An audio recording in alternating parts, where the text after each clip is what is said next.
كتاب الله دستوري وخير الخلق أسوتنا بسنته جلا نوري. السلام علیکم ورحمۃ اللہ وبرکاتہ۔ وعلیکم السلام ورحمۃ اللہ وبرکاتہ۔ ان الحمد للہ نحمده ونستعینه ونستغفره ونعوذ باللہ من شرور انفسنا ومن سیئات اعمالنا، من يهده الله فلا مضل له ومن يضلل فلا هادي له، واشهد ان لا اله الا الله وحده لا شريك له، واشهد ان محمدا عبده ورسوله، اما بعد فان خير الحديث كتاب الله وخير الهدي هدي محمد صلى الله عليه وسلم، وشر الأمور محدثاتها وكل محدثة بدعة وكل بدعة ضلالة وكل ضلالة في النار۔ محترم حاضرین، سامعین و سامعات، ناظرین و ناظرات، بلوغ المرام کے اس درس میں آپ تمام حضرات کا خیر مقدم ہے۔ اللہ رب العالمین ہم سب کے مل بیٹھنے کو قبول فرمائے، علم دین، علم نافع سیکھنے، اس کے مطابق عمل کرنے، اس کی دعوت عام کرنے اور اس راستے میں آنے والی مصیبتوں کے اوپر اللہ رب العالمین ہم سب کو صبر کی توفیق نصیب فرمائے۔ محترم حاضرین، بلوغ المرام کتاب الجامع باب الزہد والورع کے احادیث کی تشریح آپ کے سامنے چل رہی ہے۔ آج انشاءاللہ اس باب کی تیسری حدیث آپ کے سامنے پڑھی جائے گی، اور اس تیسری حدیث میں ہمارے لیے، آپ کے لیے کیا نصیحت ہے، انشاءاللہ اس کو دیکھنے کی کوشش کریں گے۔ چلیے کوئی روایت پڑھیے، بسم اللہ۔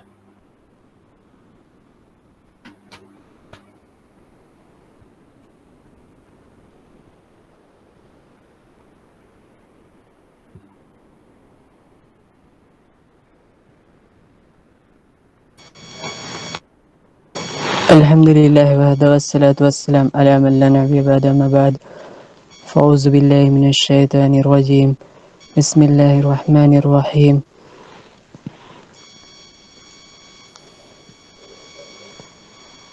وعن ابن عمر رضی اللہ عنہ قال اخذ رسول اللہ صلی اللہ علیہ وسلم بمنکبی فقال كن في الدنيا كأنك غريب أو آبر سبيل.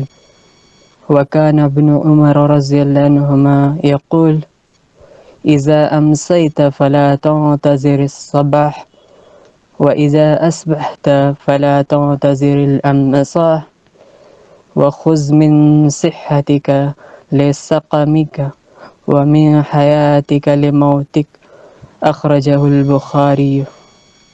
سیدنا ابن عمر رضی اللہ عنہما سے مروی ہے کہ رسول اللہ صلی اللہ علیہ وسلم نے میرے کندھے پکڑ کر فرمایا، اے ابن عمر، دنیا میں ایک اجنبی یا راہ چلتے مسافر کی طرح رہ۔ اور ابن عمر رضی اللہ عنہما کہا کرتے تھے، جب تو شام کرے تو صبح کا انتظار نہ کر، اور جب صبح کرے تو شام کا منتظر نہ رہ، اور اپنی تندرستی کے وقت اپنی بیماری کا کچھ سامان کر، اور زندگی میں موت کی تیاری کر۔ بخاری۔ یہ حدیث بڑی عظیم حدیث ہے، جسے امام بخاری رحمۃ اللہ علیہ نے اپنی سند سے حضرت عبداللہ ابن عمر رضی اللہ تعالی عنہما سے روایت کیا ہے۔ حدیث راوی حضرت عبداللہ ابن عمر ہیں، عبداللہ ابن عمر ابن خطاب القرشی العدوی، اور یہ بھی ان صحابہ کرام میں سے ہیں جو اللہ کے نبی صلی اللہ علیہ وسلم سے کثرت سے روایت کرنے والے صحابہ ہیں۔ والمکثرین من روایت الاثر ابو ہریرہ ویلی ابن عمر، ایک نمبر پہ حضرت ابو ہریرہ اور دوسرے نمبر پہ حضرت عبداللہ ابن عمر رضی اللہ تعالی عنہما ہے۔ کہتے ہیں قال، یعنی حضرت عبداللہ ابن عمر کہتے ہیں اخذ رسول اللہ صلی اللہ علیہ وسلم بمنکبی، اللہ کے نبی صلی اللہ علیہ وسلم نے میرے کندھے کو پکڑا. منکب کہتے ہیں اس حصے کو، کندھے کے حصے کو. کیا اس کو پکڑا نبی صلی اللہ علیہ وسلم نے اور کہا کن فی الدنیا کأنک غریب، کن فی الدنیا کأنک غریب، دنیا میں اس طرح سے رہو جیسے کہ تم پردیسی ہو، جیسے کہ تم پردیسی ہو. او عابر سبیل، یا تم مسافر ہو، یا تم مسافر ہو، اس طرح سے رہو. وکان ابن عمر، حضرت عبداللہ ابن عمر کہا کرتے تھے رضی اللہ عنہما، اذا امسیت، جب تو شام کر لے، فلا تنتظر الصباح، تو صبح کا انتظار نہ کر، اس چکر میں نہ رہو یا یہ آرزو یا امید لگا کر کے مت رکھو کہ صبح دیکھنا بھی ہم کو نصیب ہو جائے گا. وَإِذَا أَصْبَحْتَ، اور جب تو صبح کر لے، فَلَا تَنْتَظِرِ الْمَسَاءَ، تو شام کیا انتظار نہ کر، یعنی یہ آرزو اور یہ امید نہ رکھ کہ شام دیکھنا بھی تم کو نصیب ہو جائے گا. وَخُذْ مِنْ صِحَّتِكَ لِسَقَمِكَ، اور اپنی تندرستی سے اپنی بیماری کے لیے کچھ انتظام کر لے، کچھ انتظام کر لے. وَمِنْ حَيَاتِكَ لِمَوْتِكَ، اور اپنی زندگی کو اپنے موت کے لیے سامان کر لے، اپنی زندگی میں اپنے موت کے لیے سامان کر لے اور تیاری کر لے اپنی زندگی میں. یہ اللہ کے نبی جناب محمد رسول اللہ صلی اللہ علیہ وسلم کے جوامع الکلم میں سے یہ روایت ہے جی. مختصر الفاظ میں اللہ کے نبی صلی اللہ علیہ وسلم نے پوری دنیا کے خلاصے کا نصیحت انسان کو کر دیا کہ تمہاری حیثیت اس دنیا کے اندر کیا ہونی چاہیے. اور یہاں ایک بات اور قابل غور ہے، اللہ کے نبی صلی اللہ علیہ وسلم نصیحت کس کو کر رہے ہیں؟ صحابی رسول حضرت عبداللہ ابن عمر کو کر رہے ہیں. اور عبداللہ ابن عمر معروف صحابی ہیں زہد کے اندر، ورع کے اندر، اور اسی طریقے سے عبادتوں کے اندر نبی صلی اللہ علیہ وسلم کی اتباع اور آپ کی پیروی کے اندر صحابہ کرام کے علماء میں سے ہیں، اور آپ ان کو نصیحت کر رہے ہیں. ایک مرتبہ آپ صلی اللہ علیہ وسلم نے کہا نعم الرجل عبداللہ، عبداللہ بہت اچھا آدمی ہے. لو کان یصلی باللیل، اگر رات کو اٹھ کر نماز پڑھتے. تو حضرت عبداللہ ابن عمر نے جب یہ روایت سنی تو اس کے بعد رات کو بہت تھوڑا حصہ، قلیل حصہ اس کا سویا کرتے تھے، اور باقی حصہ اللہ کی عبادت میں گزار دیتے تھے، تاکہ اللہ کے نبی جناب محمد رسول اللہ صلی اللہ علیہ وسلم نے جو کہا کہ نعم الرجل، عبداللہ بہت اچھے آدمی ہیں، اگر رات کو وہ نماز ادا کریں، اس فائدے کو یا نبی صلی اللہ علیہ وسلم کے اس تعریف کے زمرے میں وہ داخل ہو سکیں، اس لیے رات کا بہت قلیل حصہ وہ سویا کرتے تھے. اس صحابی کو پیارے مصطفیٰ صلی اللہ علیہ وسلم یہ نصیحت کر رہے ہیں. تو اس نصیحت کی ضرورت آج کے اس زمانے میں ہم کو، آپ کو اور موجودہ دور کے مسلمانوں کو اتنا زیادہ ہے، اس کا آپ اندازہ لگا سکتے ہیں. حضرت عبداللہ ابن عمر کو جب یہ نصیحت کی جا رہی ہے تو ہمارا اور آپ کا حال اس معاملے میں کیا ہے اور ہم کس مقام پہ کھڑے ہیں، اس کو ہمیں اور آپ کو سوچنا چاہیے اور اپنے گرہبان میں دیکھنا چاہیے، جھانکنا چاہیے. حضرت عبداللہ ابن عمر کہتے ہیں کہ اللہ کے نبی صلی اللہ علیہ وسلم نے میرے کندھے کو پکڑا، اور بعض روایتوں کے اندر ہے کہ میرے جسم کے بعض حصے کو پکڑا. تو جسم کے بعض حصے میں سے کس حصے کو آپ نے پکڑا، اس روایت نے اس کی وضاحت کر دی. کہا کہ اللہ کے نبی صلی اللہ علیہ وسلم نے کندھے کو پکڑا تھا، اس طرح سے کندھے پہ ہاتھ رکھا یا کندھے کو پکڑا ایسا، تاکہ سننے والے کی توجہ کو اپنے جانب مبذول کرا سکیں. اور یہ طریقہ ہے، آپ حدیث جبریل میں پڑھے ہوں گے، جب جبریل آئے انسانی شکل میں تو فَأَسْنَدَ رُكْبَتَيْهِ إِلَى رُكْبَتَيْهِ، اللہ کے نبی صلی اللہ علیہ وسلم کے گھٹنوں سے اپنا گھٹنا انہوں نے ملا دیا. وَوَضَعَ كَفَّيْهِ عَلَى فَخِذَيْهِ، اور اپنے دونوں ہاتھوں کو اپنے زانوں کے اوپر رکھا. سامنے بالکل بیٹھ گئے، ایسے سامنے اتنا قریب ہو گئے کہ دونوں کا گھٹنا ایک دوسرے کے گھٹنے سے مل رہا تھا. تو جس کو آپ نصیحت کر رہے ہیں، اگر اس کے کندھے پہ آپ نے ہاتھ رکھ دیا، یا اس کا ہاتھ آپ نے اپنے ہاتھ میں لے لیا، یا اس کو آپ نے قریب کر لیا اور اس کو کوئی بات بتا رہے ہیں، تو وہ پوری توجہ کے ساتھ آپ کی بات سنے گا اور اس کو غور سے سننے کی کوشش کرے گا، اس کا دھیان ادھر ادھر نہیں بھٹکے گا. اسی لیے اللہ کے نبی صلی اللہ علیہ وسلم نے حضرت عبداللہ ابن عمر کے کندھے کو پکڑا اور کہا کن فی الدنیا کأنک غریب، دنیا میں اس طرح سے زندگی گزارو، دنیا میں اس طرح سے زندگی گزارو گویا کہ تم پردیسی ہو، گویا کہ تم پردیسی ہو. غور کیجئے، انسان کی حالت سفر میں دو حالت ہوتی ہے، یا تو وہ قیام کرتا ہے، کہیں رکتا ہے، یا نہیں تو وہ چلتا رہتا ہے. چلنے کی حالت میں وہ مسافر ہے، اور کہیں پہ قیام کرنے کے لیے، آرام کرنے کے لیے رکا ہے، تو اس حالت میں وہ غریب ہے، اجنبی ہے. اجنبی آدمی کیا اپنے تمام راحت کا انتظام کرتا ہے؟ نہیں. وہ یہ چاہتا ہے کہ کم سے کم، بلکہ ہم لوگ کہتے ہیں ارے بھائی اتنا سامان لینے کی کیا ضرورت ہے، سفر ہی تو ہے، 4 دن بعد لوٹ کر کے آ جائیں گے، ہلکے پھلکے ہو کر کے جاؤ، کیوں اتنا بیگ بھاری کرتے ہو؟ سفر میں دقت ہوگی، ایسے ہی کاٹ لو گے.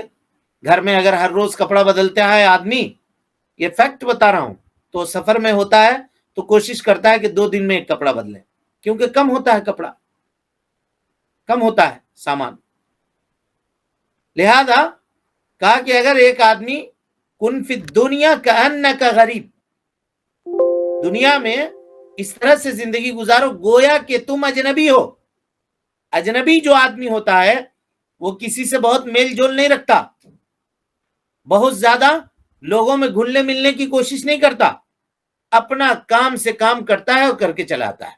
اب آپ غور کیجئے، آپ اپنے بازار، اپنی مارکیٹ میں جا رہے ہیں، تو جہاں آپ رہنے والے ہیں وہاں لوگوں سے آپ کی ملاقات کس طرح سے ہوگی، اور وہ بازار یعنی کلکتہ کی بازار میں اگر آپ جا رہے ہیں تو وہاں آپ کس طرح سے رہتے ہیں، دونوں میں فرق ہے یا نہیں ہے؟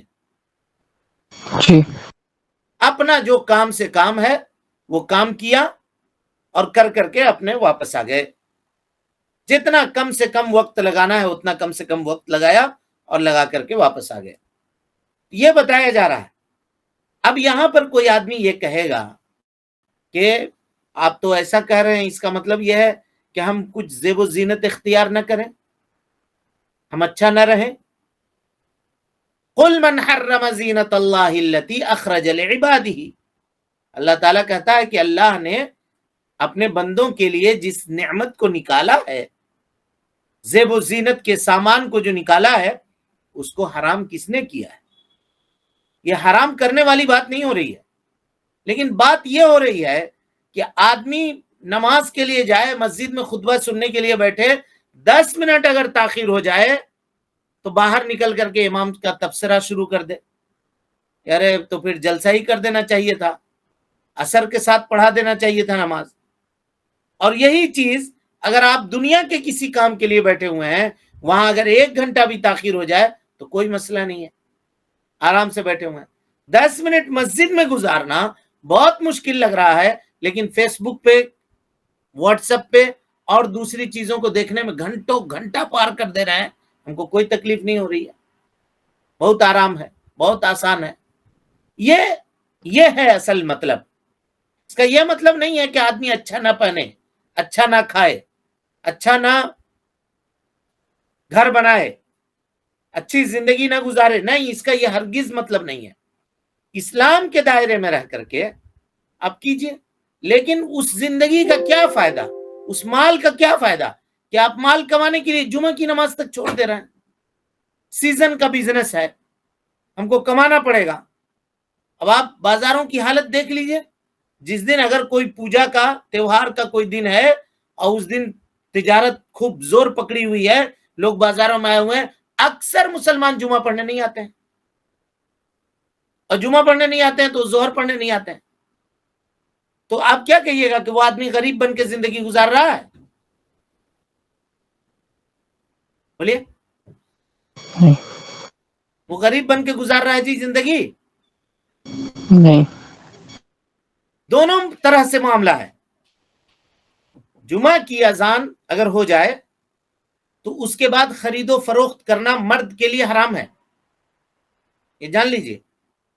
مرد آدمی ہے اگر اور خرید و فروخت کر رہا, عورت کے لیے نہیں, کیونکہ اس کے لیے جمعہ نہیں ہے, اس کے لیے جمعہ نہیں. مسجد میں اگر انتظام بھی ہے تو جمعہ اس کے اوپر فرض نہیں ہے اس طرح سے جس طرح سے مرد کے اوپر ہے. تو اگر کوئی مرد آدمی ہے اور جمعہ کی اذان ہو جانے کے بعد بھی دکان کھول کر کے تجارت کر رہا ہے, سامان بیچ رہا ہے, تو اس پیریڈ میں جتنا وہ کمایا وہ سب حرام ہے, سب کے سب حرام ہے. یا ایھا الذین آمنوا اذا نودی للصلاۃ من یوم الجمعہ فاسعوا الی ذکر اللہ وذروا البیع. اللہ نے کہا کہ اے ایمان لانے والو, جب جمعہ کے دن اذان دے دی جائے, اذا نودی للصلاۃ من یوم الجمعہ, جمعہ کے دن, فاسعوا الی ذکر اللہ, اللہ کے ذکر کی طرف بھاگو, سعی کرو, تیزی سے نکلو, وذروا البیع, اور خرید و فروخت کو چھوڑ دو. خاص کر کے یہ آیت نازل فرمائی, بیان کیا. اور یہاں پہ نہیں ہے, والنہی تقتضی التحریم, نہیں تقاضا کرتی ہے تحریم کا. یعنی پتہ یہ چلا کہ اگر کوئی آدمی جمعہ کی اذان ہو جانے کے باوجود بھی دکان کھول کر کے تجارت کر رہا ہے, کاروبار کر رہا ہے, چاہے جس سطح کے اوپر ہو, کوئی آفس والا ہے آفس میں بیٹھ کر کے جاب کر رہا ہے, یا کوئی آدمی گاڑی چلانے والا ہے وہ اپنی گاڑی چلا رہا ہے, کوئی بھی ہو, اگر وہ کر رہا ہے تو وہ کام اس نے حرام کا کیا, وہ کام اس نے حرام کا کیا. الا یہ کہ آدمی مسافر ہو, تو مسافر ہو تو اس کے اوپر جمعہ نہیں ہے, وہ ظہر کی نماز پڑھے گا, وہ ایک الگ تفصیل ہے. لیکن یہاں پر ہم مثال دے رہے ہیں کہ کوئی آدمی یہ اعتراض کر سکتا ہے کہ اللہ تعالیٰ نے زیب و زینت کے چیزوں کو ہمارے لیے بنایا ہے, تو ہم اس کو کیوں اپنے اوپر ترک کریں بھائی, کیوں چھوڑیں؟ صحابہ کرام رضوان اللہ علیہم اجمعین کو یہ سہولتیں حاصل تھیں, میسر تھی یا نہیں تھی؟ ٹھیک ہے, ابتدائی اسلام میں یہ چیزیں میسر نہیں تھی, لیکن جب چیزیں یہ میسر بھی تھیں تب بھی صحابہ کرام نے دنیا سے اتنا ہی لیا جو بقدر کفاف تھا, جتنے سے آپ کی زندگی گزر جاتی. خود اللہ کے نبی صلی اللہ علیہ وسلم کی زندگی آپ اٹھا کر دیکھیے. ایک مثال یاد آئی, اس وقت سخت دوپہر کا وقت ہے, گرمی کا زمانہ ہے, نبی صلی اللہ علیہ وسلم اپنے گھر سے باہر نکل گئے.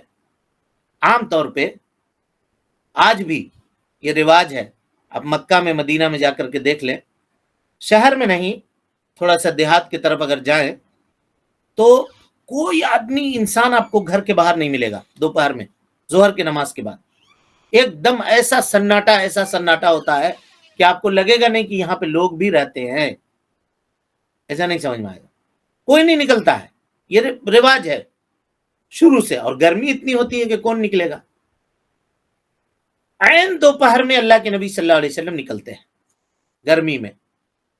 سامنے سے دیکھا حضرت ابو بکر صدیق رضی اللہ عنہ آ رہے ہیں, پوچھا کیا بات ہے, بے ٹائم ہی نکلے ابو بکر رضی اللہ عنہ, اس وقت نکل گئے آپ؟ کہ اللہ کے نبی صلی اللہ علیہ وسلم جس چیز نے آپ کو نکالا ہے اسی چیز نے مجھے بھی نکالا ہے. تھوڑی دور گئے تو دیکھا کہ حضرت عمر بھی آ رہے ہیں. پوچھا کہ ما اخرجک, اس وقت بے ٹائم ہی نکلے ہو, آرام کرنے کا وقت ہے, کیوں اس وقت نکلے؟ کہا یا رسول اللہ اخرجنی الجوع, بھوک نے مجھ کو نکال دیا ہے اپنے گھر سے. کیا کریں گے, پیٹ میں کچھ ہے ہی نہیں دانا, گھر میں بیٹھ کر کے بے چینی ہو رہی ہے, تکلیف ہو رہی ہے, بھوک برداشت نہیں کر سک رہے ہیں, تو باہر نکل گیا ٹہلنے کے لیے. دھوپ ہی صحیح, تھوڑا ٹہلیں گے, ادھر ادھر گھومیں گے تو دماغ ہٹ جائے گا, بھوک بھول جائیں گے اور مصروف ہو جائیں گے, اسی لیے ایسا کیا. تینوں وقت کے ایک تو نبی ہیں, اور دونوں جو ہیں وہ سادات ہیں, اللہ اکبر, سردار ہیں. کریم لوگ ہیں اس امت کے. جناب محمد رسول اللہ صلی اللہ علیہ وسلم سید الاولین والآخرین. ان کے مقام اور مرتبے کا کیا پوچھنا. اور اس کے بعد جو دو لوگ ہیں ان کے مقام اور مرتبے کو آپ سب جانتے ہیں اس امت میں کیا ہے. اللہ کے نبی صلی اللہ علیہ وسلم کے بعد، بلکہ تمام انبیاء کے بعد جس کا سب سے بڑا رتبہ ہے وہ حضرت ابوبکر صدیق رضی اللہ تعالیٰ عنہ. حضرت عمر بن خطاب رضی اللہ تعالیٰ عنہ کا مقام حضرت ابوبکر صدیق رضی اللہ تعالیٰ عنہ کے جسٹ بعد آتا ہے. اور ان کی یہ حالت ہے. بہرحال ایک انصاری صحابی کے گھر پہ پہنچے تو انہوں نے کھجور کا ایک گچھا لا کر کے آپ کے قریب کیا، جس میں کچھ پکا ہوا کھجور تھا، کچھ کچا کھجور تھا، سب ملا جلا، کچھ سوکھا، کچھ چھوٹا بڑا، جس طرح سے ہوتا ہے وہ کھجور لا کر کے سامنے رکھ دیا. دونوں نے بلکہ تینوں نے اس میں سے کھایا. نبی صلی اللہ علیہ وسلم نے بھی، حضرت ابوبکر صدیق رضی اللہ عنہ نے بھی، حضرت عمر بن خطاب رضی اللہ تعالیٰ عنہ، تینوں نے اس میں سے کھا لیا. اس کے بعد جانتے ہیں اللہ کے نبی صلی اللہ علیہ وسلم نے کیا کہا؟ آپ صلی اللہ علیہ وسلم نے کہا ثم لتسألن یومئذ عن النعیم. یہ جو نعمت تم کو اس وقت ملی ہے نا، بھوک کے وقت میں، اس نعمت کے بارے میں بھی کل قیامت کے دن تم سے اللہ کے سامنے اللہ تم سے سوال کرے گا. ثم لتسألن یومئذ عن النعیم. اب آپ غور کیجئے اس بھوک کی کیا کیفیت تھی جس کی وجہ سے تڑپ کر کے لوگ گھر سے باہر نکل رہے ہیں، اور اس کے بعد بھی وہ کھجور نہیں جو کھجور ہم آج انواع و اقسام کے اپنے مارکیٹ میں دیکھتے ہیں، بلکہ وہ کھجور جس میں کچھ کچا بھی ہے، کچھ پکا بھی ہے، کچھ سوکھا بھی ہے، کچھ چھوٹا بھی ہے، کچھ بڑا بھی ہے، اس کو کھایا. اب کتنا کھایا ہوگا ان لوگوں نے؟ ایک گچھا لا کر کے رکھا ہے، کھجور کھایا اور پانی پیا. اور اللہ کے نبی صلی اللہ علیہ وسلم کہہ رہے ہیں کہ لتسألن یومئذ عن النعیم، اس نعمت کے متعلق سوال ہوگا. پھر ہماری کیا حالت ہے؟ ہم ایک سالن سے اگر کھاتے ہیں تو ہم یہ سمجھتے ہیں کہ آج ہم نے کھانا کھایا ہی نہیں ہے. ہماری یہ کیفیت ہے. تو دنیا، انسان کو چاہیے کہ وہ بقدر کفاف حاصل کرے، اور جتنا کوشش کرے، یہ کوشش کرے کہ کم سے کم کمائیں، اور جو وقت بچ جائے اللہ کی یاد میں، اللہ کی عبادت میں لگا دیں. یعنی آدمی دنیا سے اتنا غافل ہو جائے، غور کیجئے اس بات کو، اتنا غافل ہو جائے کہ اس کو کہنا پڑے وَلَا تَنْسَ نَصِيبَكَ مِنَ الدُّنْيَا. بھائی تم دنیا میں جو تمہاری نصیب ہے اس کو کیوں بھول رہے ہو؟ لیکن ہمارا معاملہ کیا ہے؟ ہم دنیا میں اتنا مست ہو گئے ہیں کہ ہم کو آج یہ کہنا پڑ رہا ہے وَلَا تَنْسَ نَصِيبَكَ مِنَ الْآخِرَةِ. ارے بھائی آخرت کی بھی کچھ خیال کرو، خالی دنیا ہی ہے، آخرت کا بھی خیال کرو. صحابہ کرام آخرت میں اتنا لگ گئے کہ اللہ رب العالمین نے کہا وَلَا تَنْسَ نَصِيبَكَ مِنَ الدُّنْيَا، وَلَا تَنْسَ نَصِيبَكَ مِنَ الدُّنْيَا. دنیا کی جو نعمتیں ہیں اس کو مت بھولو، اس کو بھی حاصل کرو، وہ بھی تمہارے لیے ضروری ہے. اور ہمارا معاملہ یہ ہے کہ ہم صرف دنیا کو حاصل کرنے میں لگے ہوئے ہیں. آخرت کے بارے میں ہم کو یہ کہا جاتا ہے کہ آخرت کو نہ بھولو، آخرت بھی حاصل کرنے کی کوشش کرو. کہا کن فی الدنیا کأنک غریب. دنیا میں ایسے رہو گویا کہ تم اجنبی ہو. اور اجنبی آدمی جب کہیں رہنے کے لیے جاتا ہے تو وہ پورے انتظام نہیں کرتا ہے، جیسا چاہتا ہے چلو جیسے بھی کاٹ لیتے ہیں، کٹ جاتا ہے، زندگی گزار لیتے ہیں، گزر جاتا ہے. کچھ ہلکا پھلکا کھا لیا، ایک ٹائم کا کھایا تو کھایا، دوسرے ٹائم کا نہیں بھی کھایا تو چل گیا، دوپہر کا رات کا دونوں کو ملا کر کے 5 بجے کھا لیا. یہ سب ہم لوگ جانتے ہیں، جو مسافر کی زندگی گزارنے والے لوگ ہیں سب کو معلوم ہے سفر میں آدمی کس طرح سے رہتا ہے. ہماری یہ دنیا کی جو زندگی ہے میرے بھائی، یہ وہی سفر ہے. اس کو آدمی جتنا جلدی سمجھ جائے اس کے لیے اتنا ہی بہتر ہے. یہ کبھی بھی زندگی ہم ہمیشہ رہنے کے لیے نہیں آئے ہیں، یہ بات جان لیجئے، کبھی بھی نہیں آئے. ہماری امیدیں، ہماری آرزویں بہت ہیں. ہم سمجھتے ہیں کہ ابھی جوانی ہے، ابھی بڑھاپا آئے گا، پھر آئے گا.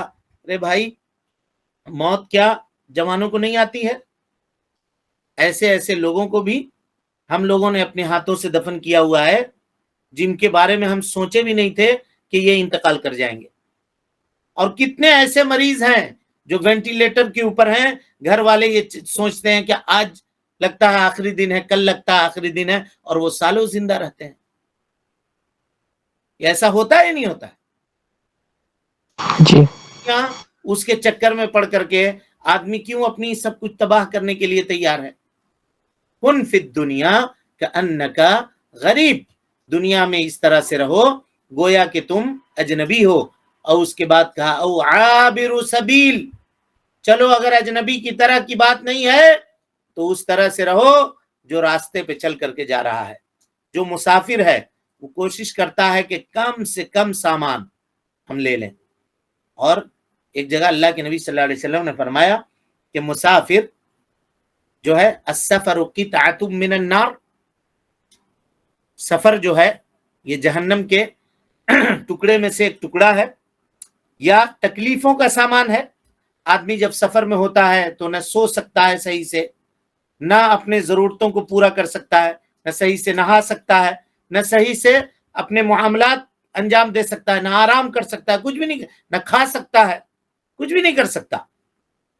فَإِذَا قَضَى أَحَدُكُمْ نُهْمَتَهُ، نبی صلی اللہ علیہ وسلم نے کہا جب تم میں کا کوئی آدمی اپنی ضرورت پوری کر لے فَلْيُعَجِّلْ إِلَىٰ أَهْلِهِ، تو اسے چاہیے کہ اپنے گھر والوں کی طرف لوٹنے میں جلدی کرے، ہمیشہ سفر میں نہ پڑا رہے. تو کہا کہ تم مسافر ہو، یعنی جتنا جلدی ہو سکے یہاں بستر آدمی کا اتنا چھوٹا رکھو کہ سمیٹنے میں آسانی ہو، اور نہایت اطمینان کے ساتھ تم اپنے اصل گھر کی طرف نکل جاؤ. اللہ رب العالمین نے حضرت آدم علیہ السلام کی تخلیق کر کے دنیا میں بھیجا، اور دنیا میں بھیجنے کے بعد اس لیے بھیجا کہ یہ دنیا ہمارے لیے دارالعمل ہو، اور یہاں ہم وہ کمائیں جس کا بدلہ اللہ رب العالمین آخرت میں جنت کی شکل میں ہمیں دے، اور کفر کرنے والے اور شرک کرنے والوں کا بدلہ اللہ رب العالمین جہنم کی شکل میں دے. اس وجہ سے یہ دنیا قائم ہوئی ہے تاکہ ہم یہاں نیکی کریں، کچھ وقت بچ جائے تو اس کو اللہ رب العالمین کی یاد کے لیے استعمال کریں. لیکن ہمارا معاملہ اس کا الٹا ہے. دن بھر میں اگر کوئی آدمی 50 منٹ نماز کے لیے نکال دیتا ہے بہت مشکل سے، بہت حارج جی ہوتے ہوئے، تو وہ سمجھتا ہے کہ ہم نے بہت بڑا احسان کر دیا، اللہ رب العالمین کے اوپر ہم نے بہت بڑا احسان کر دیا، اور ہم نے فلاں کر دیا، ہم نے فلاں کر دیا. جبکہ احسان وہ خود اپنی زندگی کے اوپر کر رہا ہے. دوسرا اللہ کے اوپر کیا احسان کرے گا؟ اللہ کو کسی کی عبادت کی ضرورت نہیں ہے، وہ تو صمد ہے، بے نیاز ہے. انسان جو عبادت کرے گا اس کا فائدہ اس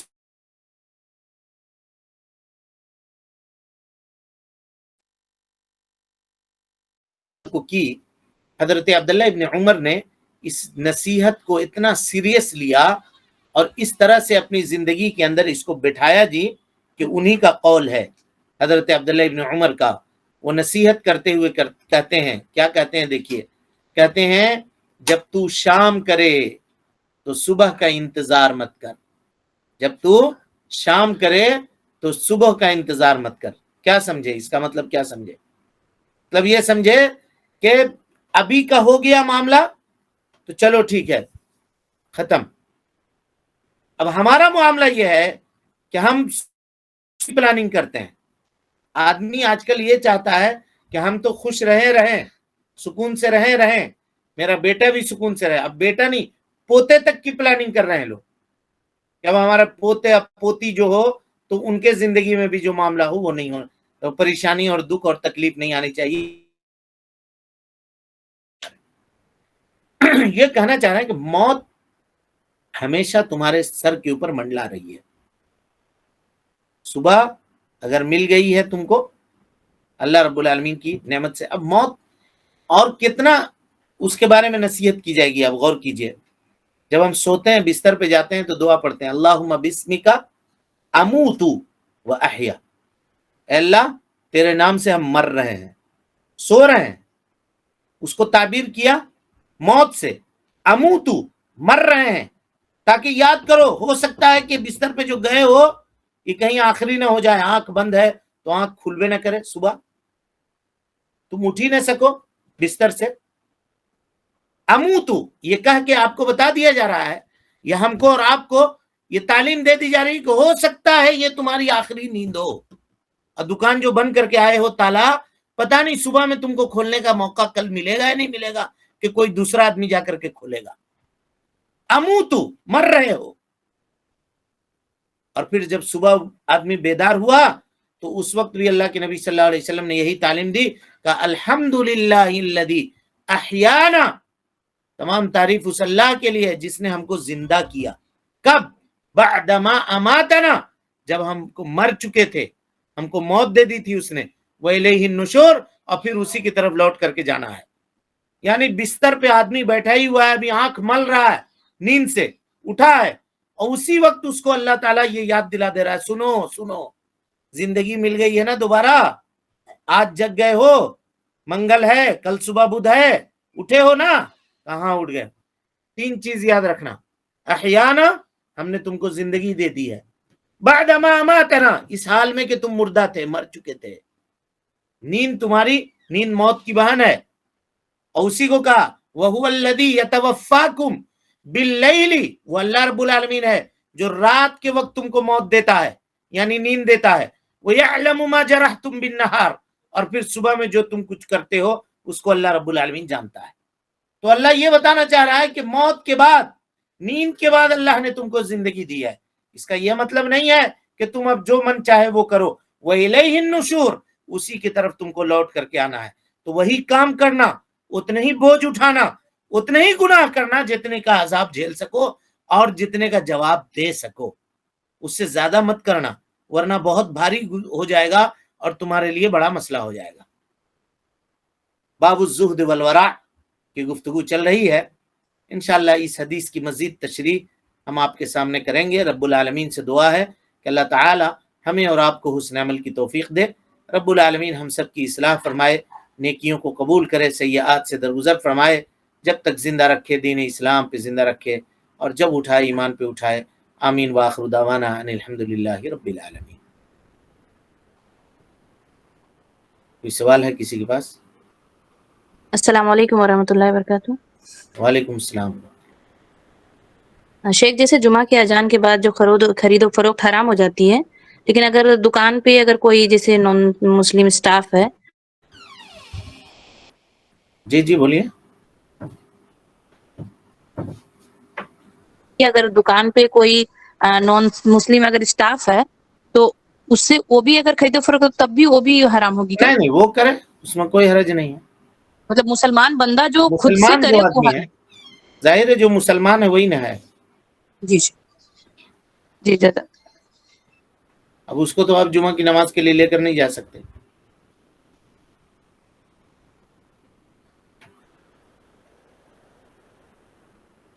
شیخ، فرض نمازوں کے لیے کیا حکم آئے گا؟ فرض نماز کے لیے بھی یہی آئے گا، لیکن فرض نماز کا معاملہ یہ ہے کہ یہ اوقات موسع ہے۔ موسع کا مطلب نماز کی ابتدا کی ایک وقت ہے، انتہا کی ایک وقت ہے، تو آپ یہاں پڑھ لیں چاہے یہاں پڑھ لیں، لیکن جماعت کو جان بوجھ کر کے نہیں چھوڑ سکتے ہیں، یہ اچھی بات نہیں ہے، ٹھیک ہے؟ تو آدمی کو کوشش کرنی جی چاہیے کہ وہ جماعت سے آ کر کے مسجد میں نماز ادا کر لے۔ اور پھر اس سلسلے میں علماء کا کلام بھی ہے، مثال کے طور پر ایک آدمی ہے، موت زندگی کا کوئی ٹھکانہ نہیں ہے۔ ظہر کا وقت، ایک مثال دے رہا ہوں، ظہر کا وقت آج کل کے زمانے میں، یعنی آج کل کے دنوں میں 11:30 بجے ہو جا رہا ہے، ایک مثال دے رہا ہوں، زوال ہو جا رہا ہے 11:30 بجے۔ اب اگر کوئی آدمی، ہمارے یہاں عام طور پہ اذان ہو رہی ہے 12:30 بجے، 11:30 12:30 کا یہ درمیانی وقت ہے، اس درمیان میں اگر کوئی آدمی مر گیا تو ظہر اس کے ذمے میں باقی ہے یا نہیں ہے؟ جی باقی ہے۔ پھر جی اچھا، اس درمیان میں اگر کوئی بیمار ہوئی، مثال کے طور پر عام طور پہ جو مخصوص بیماری ہوتی ہے جس میں لوگ نماز نہیں پڑھتے ہیں، اگر وہ بیمار ہوئی تو پھر وہ اس نماز کی قضا اس کو کرنی ہوگی، جو نماز اس کا اس درمیان میں چھوٹی ہے۔ یہی راجح مسلک ہے علماء کا۔